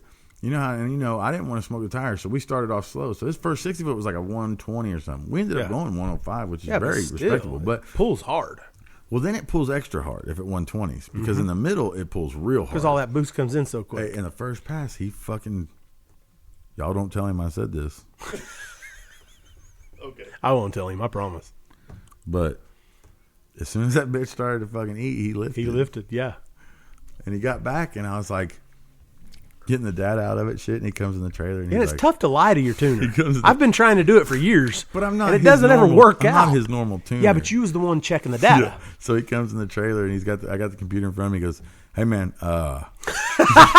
He knew to tell you. because I told him whenever we first did the radio thing, I was like, God damn, dude, I've been fast on slicks, but there is nothing in the world that feels like a radio. When you get past 60 foot in a radio and that car starts to just freight train, it feels like your top fuel. I mean, it feels like the car, because dude, the car will go. My car would go 3.3 or 3.4 on the G meter at 1.5 seconds. Yeah. Dude, you pull 3.5 fucking G's in a car that you can't see out the windshield of on a tire that's 10 inches wide, and 40 people have already crashed that day. Like, dude, it's scary as fuck. And I told him, I was like, hey man, shit gets scary. And he's like, what the fuck ever. He's Yeah. like, bitch. No, he didn't care. He's like, bitch, I've been so much fat, And I was like, okay, man, hey, I'm just saying, radials are different. He comes in there and he goes, man, you weren't lying, brother. That thing pulls like a motherfucker. And I was like, Jeff, we weren't even that fast yet. It was He goes, all worth it just to see the smile on He his was face so every time he got out of the pumped. car, man. I was happy for him, and he was happy because, man, I've been in that situation where all you do is smoke the fucking tires. All you do is smoke the tires. And I mean, you've helped me out like that before. Like, I've smoked the tires and smoked the tires. sometimes you just got to slow the car way down and pick at it. Whenever Because we're radio racing, man, yeah, you do all of my tuning, but when we're radio racing, when a we're lot racing, of times I can't. I do my whenever own. we're radio racing, I don't like to bother you. You've got enough going on with your deal that normally I With my radio. whole life. You got enough You got going some on. extracurricular shit You got going enough on. going on in your pit that shit. I didn't want to add anything to it. So I normally, get my car. I'm still not going to say tune. I normally get my car down the track on radials, but I've been in that situation where I can't get it. Finally, you come over and fucking, help me out, make a Right. few changes. Been in his computer. Yeah, But usually- but he shits on me and says, "Who the fuck's been in this computer? This is what you thought was going to work, huh?" Shit like that. Yeah, what the fuck? Sean, just tell me what you were trying to do with this. And I'm like, fuck. Man, I don't know. I thought that's what would get, And a lot of the shit that fucking I try works on my car, even though And a that's what tuner I've- like you can look at it and go, "What the fuck?" And that's what I've told you before too. Sometimes is, hey man, I don't know if we should. I don't like it, but I don't know if we should pull it out of it. It's working for you. You know what I mean? And that's Yeah. how you learn. So whatever. But I've been frustrated. I've been in the situation that Lutz was in. It was good to see you get his car going in the right direction and him just fucking happy as hell. And that's what I told Monkey too. I was like, don't put a bunch of rear steer or anything in it yet because we're going to start off slow. I don't want to smoke the tires because Jeff does not like going up there for no reason. Yeah. He wants to make laps. And He Yes. wants to get faster every time. Yeah. So And I that's was what like, y'all did. And so I was like, what we're going to do is we're going to start slow. We're going to go 420s or 30s, and we're just going to nick away at it every time until the end of the day we're going to run a 3. That was our fucking plan. And so Monkey's like, all right, cool. I'll keep an eye on the suspension. As soon as the G's start getting up near 3s, I'll lay underneath it and change the rear suspension. And Monkey knows what he's doing, so it worked out fucking perfect. But Yep. But it was just It funny did. It was like y'all because knew what y'all were doing. it was just funny because Jeff's looking at the data going, why the fuck are we only making 45 pounds of boost? He's like, God damn it, Chief, I make 60 pounds of boost. Turn it up. And I'm like, Jeff, that's back door. That's 330 on. We can do that at any point. If we can't get the car to go to the 330 under power fast, there's no point in putting the fucking boost in because then you're just going to tear it up. Yep. Then you just need to work on it all the time. I was like, let's just keep it down where it's at. And then, dude, we ended up going fucking 4.0s. He ended up going 390, low 390s. 393 with 47 pounds of boost, I think was the most. Boost. Dude, that's nothing for his car. His car has a chance to do well at Radial, you know what I mean, for sure. He would have to change a few things, but he has in order to put that boost in it, he'd have to change a few things. And, like gear ratio and stuff like that, and we went 193. We went 193 or 4 was when I was there, and then it slowed down, but, dude. He went rounds, man. What did he make it to? He went to the semis, didn't he? Yeah. Dude, I mean, it was He awesome. got beat by the Alipa, you know? Yeah. I mean, who won it? Yeah. So. He got beat by the Richard Rawlings of Radial. Yeah. Oh, I'm just kidding, Alipa. Don't get mad at me. I'm just joking. You know I love your weird Yeah, ass. He's got way more money than Richard. Yeah, he does. Yeah, he does. God damn, he's got a lot of money. Yeah, he does. But anyway, it was good. It was fun. He's We got had a the lot of passion, though. Nobody can say fucking. Alipa? I mean, you can say whatever you want about him, but that motherfucker. Alipa wants to be there. For sure. Like, he wants to be at the drag. He wants his car to be fast, and he spends the Nobody money on it. has the fucking passion like he does out there. I mean, the motherfucker runs next to the car every time. He does as much as he possibly can. You know, I mean, he puts in the fucking work out there, and he ain't like fucking any of the other big money men who just stand behind the fucking car and don't But do Lutz anything. is the same way. Lutz is passionate about everything. He wants Oh, to yeah. run. You know, he's race car. Oh, I was getting back Yeah. towards him and Richard. Right. Yeah. I was just messing with Alipa. You're gonna. All right, yeah. Moving on. Well, we get down at the racetrack about what, 8 o'clock? It was dark. Yeah, it was dark. 9 o'clock. 8, 9. And of course, we ain't ones to stick around. No. So we hit the highway. We did. We're going to drive straight back. Yep.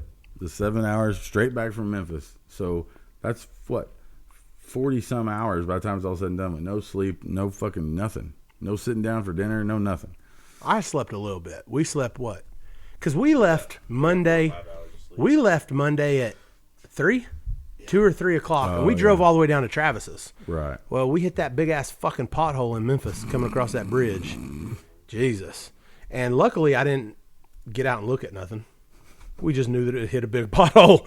Well, anyways, the next morning, we ended up getting to Travis's. What? 3? 7:30.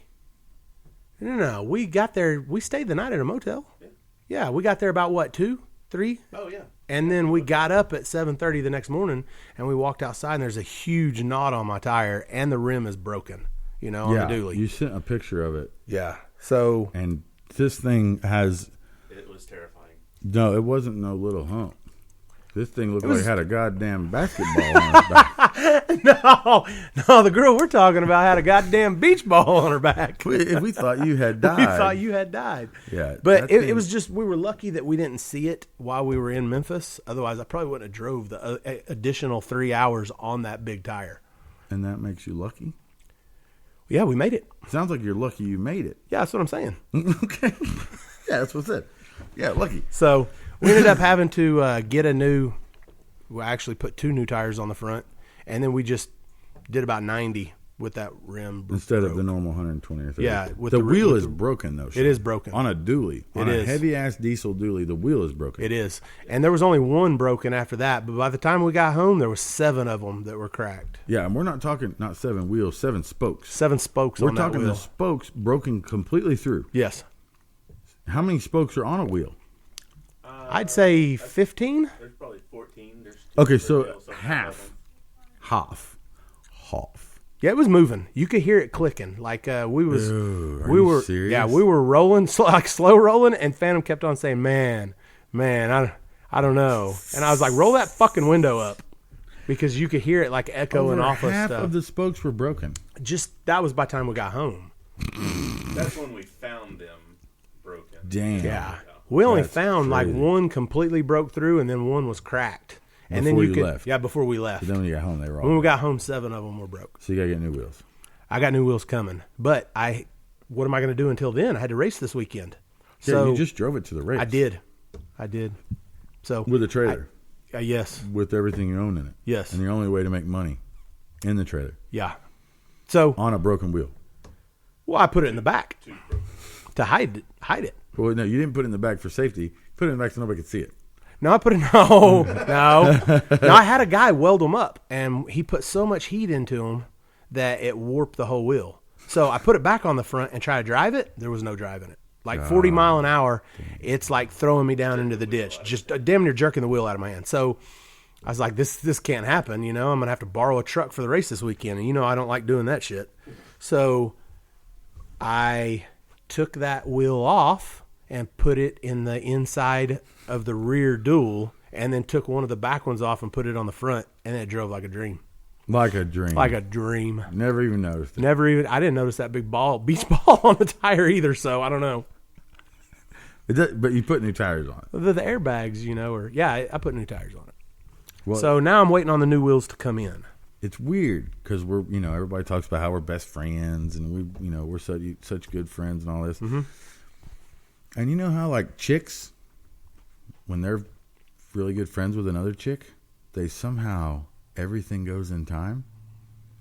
Like they end up having, he goes, oh. like they end up having their periods at the same time. Oh, I didn't They- know that. That's a thing? All their problems are the same, and at the same time, like chicks link up. Well, Bluetooth and shit. we do the same thing, dude, because like when you have tire problems, I have tire problems, you have wheel problems, I have wheel problems. If you fuck something up, we pretty much Yeah. have the same problems at the same time. Mm-hmm. In regards to mechanical stuff. Anyway. Yeah. Yeah. But so You got a whole list of problems that I don't have. Yeah. So Oh yeah. there's that. Yeah. No doubt. Mechanical. No But doubt. mechanical here. Yeah, Okay. No doubt. All right. Life stuff, whatever. We're talking about our trucks here. Yeah. Wanda coming across that bridge, coming out of Memphis. Wanda shits the tire off of it. I mean, now, in Wanda's defense, I left Oklahoma City the night before or whatever, knowing that there were cords showing on one of the tires for Wanda. But I thought we would make it. Yeah. I mean, Plus, I had to help Lutz. yeah. You made it there. I did. That's what I always say. I don't care if I break down on the way home.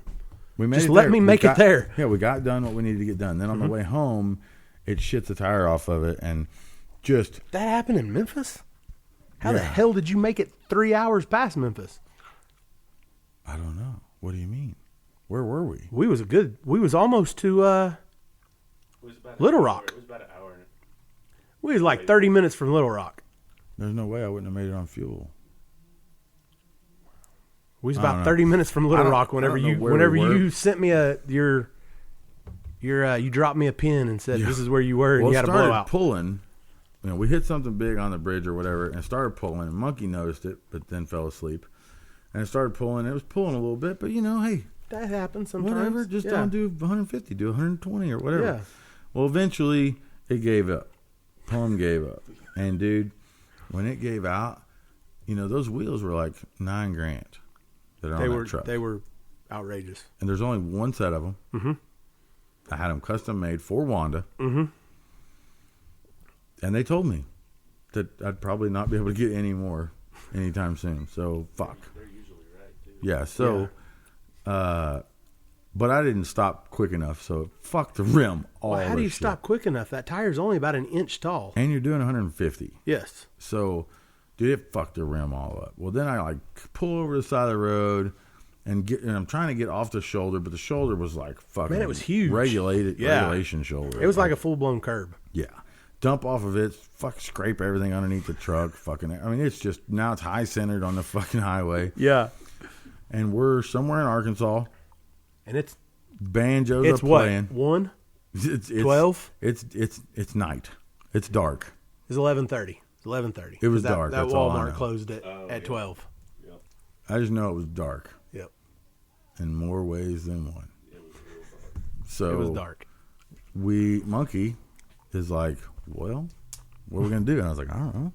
So we don't have a spare.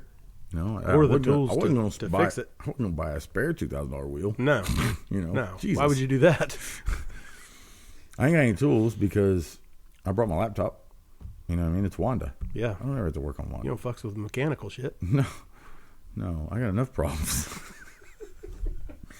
I got enough problems with my cell phone. Yeah. I don't need to be fucking. I just need a charger and a laptop. Yeah. So Monkey's like, well, let's go find a spare. I said, all right. I said, I'm going to text Phantom and Shawn and them, see where they're at, see if they can help us maybe bring a spare, find one, go get one, something. We need a jack. We need Whatever some it shit. takes. Yeah, we need some shit. Monkey's like, all right, we'll text them. And then he's like, there's a neighborhood, what looks like a neighborhood or something over here maybe. And then over there is a big-ass building with a bunch of people and lights and parking lot and shit. I'm like, hell yeah. Hey, worst case scenario, you watch out. I'll slide up underneath one of these new Chevy trucks and I'll, lower the spare down. We'll get gone. I'll toss them some money on the, under the wiper and say, thanks. Yeah. Thanks for your help, player. Mm-hmm. Go You get might need to check that spare. Cool. Yeah, hope you ain't got far to go. Hope you're not from out of town. Yeah. At this point, I needed it more than you did, bro. Yep. So we have to cross the highway, and it's like woods. There's no neighborhood. He missed that. Yeah, no. The lights at that he all. saw were like pickups in a circle around a bonfire. Yes. No neighborhood. Yeah. So we go through the woods and the briars, dude. Luckily, all you motherfuckers that make fun of my tall socks. Go ask Monkey. Were they how helping his out? Fucking shins feel. Were they helping out? Oh yeah, dude. Briars were just bouncing off of me, dude. Oh, man. Monkey, dude, they're sticking in his legs and shit because he's wearing shorts, and it was rough. We couldn't get out of the woods for a while. We just couldn't get. It was too thick. We couldn't get out. We finally get out, and my flashlight's dying. So we cross the highway. We get over there to this big building. We start walking up towards the big building, and Monkey's like, watch this big building be some stupid arsenal or some shit, and they don't want us around here. Sure enough, Remington Firearm Company. That's not a place you want to be lurking around. The people who make the 870, like the shotgun, the Remington, like the real place. And we're like, great. But we didn't have any options, so we're like, fuck it, let's do it. Fuck it, we're going for it. Yeah, Now, everybody there had a gun. At this time, and so did we. Yeah. It's just ours. They had more. Yeah, and they probably had serial numbers and stuff. Yeah. And probably didn't get it from a guy named Tank. Yep.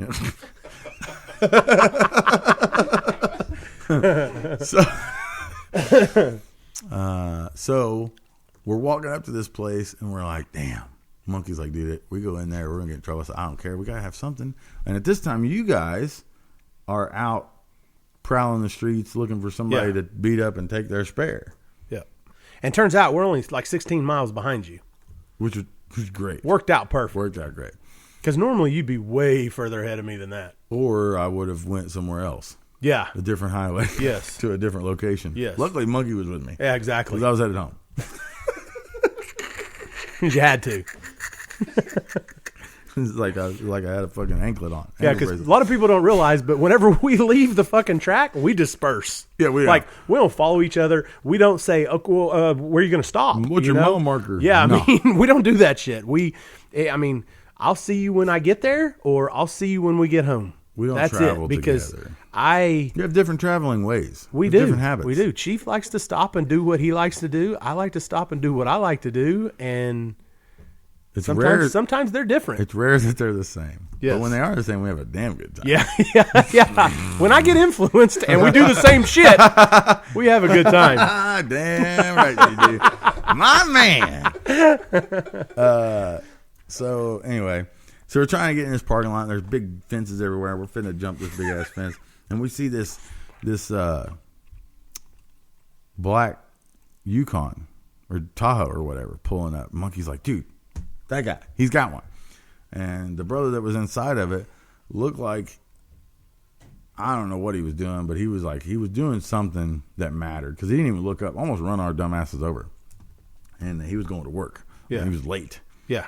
So I was like, well, fuck. Well, then I get a text from Phantom, and he's like, hey, we got it. We found a spare. We got a spare. We got you. We're hooked up. I was like, thank God. So we ain't got to go in here and steal a fucking spare off one of these cars and try and get shot at by somebody that works at Remington. Yes. So we're walking back out of Remington. You guys are going to come get us off the side of the road. So we can hear you from 20 miles away. Clicking up the road. Well, clicking that wheel? in that turbo on that fucking truck of yours. The I know. goddamn diesel turbo, dude. It's so loud. It's loud. It's just making all the boost.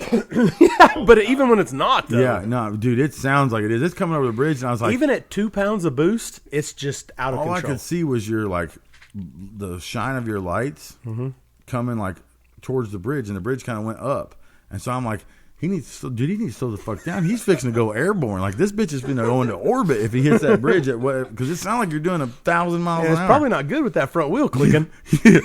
Yeah, front wheel clicking like Mon's out of SEMA. Let me get this one shut down too. Well then, so we get in the diesel and we go back to Wanda and we're changing the tire. Well, like the thing that Monkey thought was a neighborhood, like I'm looking over in that direction and I hear some weird shit and it's a giant bonfire. They're having some sort of a meeting. Some, Some sort of a get together. A gathering. some sort of a gathering over there. It was like a, I don't know. It was like a betting convention or something. Yeah. It was like, I don't know. If I had to bet, there was some shady shit going on. Because there was a big bonfire, a bunch of trucks over there, and they were having some sort Bunch of like 4-wheel drive trucks, Yeah. maybe some K5s, some old Yeah. square bodies. Yes. Everybody yelling, "Yee!" and shit like that. They had a bunch of wood stacked up, and Yeah. and then they had one big one, looked like a T or something, Yeah. Big T up in there. Some poor maybe guy, a cross. some poor guy screaming on it. you Yeah. know? Dude. Somebody crawled to the top of it, and then they lit. Somebody fucked up and lit the motherfucker.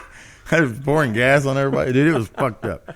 Well, these people at this meeting Yeah. of whatever Yeah. decide they're going to come check out what's going on the highway with us. They probably heard my turbo. They probably heard your turbo Mm-hmm. and smelled Phantom smoking whatever he was smoking, Jelly Bean or whatever it is this week. And all I know is that while y'all are changing the tire, I am having to watch guard because they're in the woods. While we're waiting on you to pull up, they had already started fucking with us. They're at the edge of the woods now. We don't have a flashlight or nothing. We're waiting on you and your loud-ass turbo to come back because you had to go get a socket. Yeah. So you left us there. And You so forgot about how I got the spare and who I got it from and all that. who'd you get the spare from? I got it from the black Tahoe that pulled into the Remington place. Right. Yeah. That's the dude that I got crazy. it from. Where did So you it turns find out him? he was in McDonald's. There was a town. There's about 16 miles down the road. There was a McDonald's. I pulled off, and there's a McDonald's there. And he was the only person I saw with a Chevy truck or whatever, something that would fit yours. Describe this guy. See if it was the same He guy. was an urban, about I don't know. I'd say Probably 6'3", 6'4". he looked like he just left a 3-on-3 tournament. He definitely didn't look like he definitely did. Hey, he looked like he should have been at that meeting. Yeah. No. But he had all these badges and shit, and he kept going. Badges? And I pulled up, and he's waiting in line to get his food. And I just roll right up next to him and roll down my window. Checking the drive-thru is what he was doing. He was holla, holla, holla, holla, holla. Let me So get I one said- of them cherry pies. Look, man, are you a local? Are you a local? Yeah. And he goes, yeah. And I go, I'm going to need to buy your spare. And he goes, well, I'm late for work, man. I ain't got time for this. And you knew that was a lie. And I was like, well, I seen he had these badges and shit all around his neck. And I'm assuming He was for a the cop. Remington Oh, place. he worked at Remington. But That's how you get I in didn't there. assume that. I didn't know that until Monkey said, man, this Right. black Tahoe just pulled in It's and we was going to weird. buy it from him. And I was like, oh, yeah, that guy don't have a spare. So weird. So, and he told me, I'm late for work. I can't. And I said, man, I'll give you a fucking $1,000 right now for that spare. And he said, put it in drive and rolled right over to a parking lot. He goes, man, what you talking about, $1,000? And I said, I'll give you $1,000 right now for that spare. Hey, and that motherfucker got out and started winching that thing down. I handed him $1,000, threw it in the back of the truck, and we rolled out. $1,000. Hey, other than that, we wasn't getting it. Well, I'm glad you did because, like, when you told me at first that you paid for it, I was like, man, damn, that sucks, dude. Like, we could have took one. Yeah. You know what I mean? Like, we didn't have to pay for one. Well, then, like, when the people are in the woods and shit chasing after us and all this crazy shit's happening and, like, the hills have eyes and the banjos is going on and all that and briar patches are alive and shit. Like, at that point, I was like, you know what? Fuck it. Whatever it costs, get me the fuck out of Arkansas. I mean, that's what I was thinking. I was thinking it don't fucking matter what it is. You know, I should have said for the $1,000, throw in that jack and that tire tool. Yeah, and one of them badges. Yeah, one of them badges so I can get in there. Yeah. Well, dude, it was wild. Then we're changing it out. You had to go get a socket. You come back. We're changing the tire out, and these people are fucking in the. And normally, I would agree that it's possible that I was mistaken. Well, normally I would agree that I may. For have the record, been on, I never saw anybody. Yeah. So. Well, Monkey did. Did he? You and Monkey as the only two that saw anybody? Yeah, you know, Monkey, he doesn't get like I get. I mean, y'all have, but still, he may not have been in the same frame of mind as you, but y'all have been up the same amount of time. But we weren't up at the same level. He was but he was lacking sleep. I was up here. But he was lacking sleep too. Yeah, well, and he probably just agreed with you. Dude, you know, it was freaking weird, dude. They had like it sounds weird. The trucks and everything side by side and had the headlights shining on us. Dude, it was freaky as hell. Then my flashlight it's weird. quit It's pitch working. black over there. I didn't see no light. Yeah, whatever. Whatever. All I know is I went to my truck to grab my gun and Phantom already had it. He goes, "What are you looking for?" And I was like, I was going to grab my gun. I don't fucking know. It was trippy for sure. I was just glad to get the hell out of Arkansas, man. Yeah. So glad to get the hell out of Arkansas. Of course, you know, I ran out of fuel 4 or 5 times, not paying attention, just driving along, run the fuck out of E85, can't find it nowhere in goddamn Fort Smith. Fort Smith just don't fucks with corn. Really? Little Rock does, but Fort Smith, Arkansas just does not fucks with corn fuel. But we made it home. Just in time to go to race night. I'm not real sure what time I got in, but I can't remember what time it was. By that time, it didn't really matter. You know, I was making it home. I was later than that. Was it? Yeah. I don't know what time I got home. It had to have been close to 5. And I damn sure don't know what time I got back to town. I don't know what time I got home from getting back to town, and I don't know where I went in between. Because this deal's being recorded, right? Allegedly. Yeah. I went straight home. Yep. No, I had to come to the shop, though. That part did suck. Yep. Road trips. Didn't take any spare parts for Lutz. You were supposed to? No, I did. I had to come home and we didn't use any. Sorry. Didn't use any spare parts for Lutz. That's about it for our week. Yeah. How long is that, fam? That's hour 45. God damn, that's a long one. Why you let us go so long? That's a good one. All right. We're out. We're going to go get ready. I think we covered everything we wanted to talk about this week. Yeah. But, you know, as we keep doing these things every Tuesday, we don't have to talk about as much. Every fucking Tuesday, then we can start doing them normal like we normally do. Can't we just do one once a week? Like, do we have to put a label on it like Tuesday? Or? No. We have to do them on Tuesdays. Well, this is the first time that it's actually been Tuesday, though. Yeah. We're still going to say Tuesday. I don't give a shit. It's Tuesday. Just like this is live, huh? Mm-hmm. This is live as fuck on Tuesday. It is. I'm here. You're here, right? Podcast going up on a Tuesday. All right, then. I'm out. That's it, right? That's it. Anything man. else you want to say? No, I don't. I'm not that. I mean, no. Don't be a bunch of bullies. Yeah. Bye. Or bitches. or dumb bitches. Or dumb bully bitches. Peace.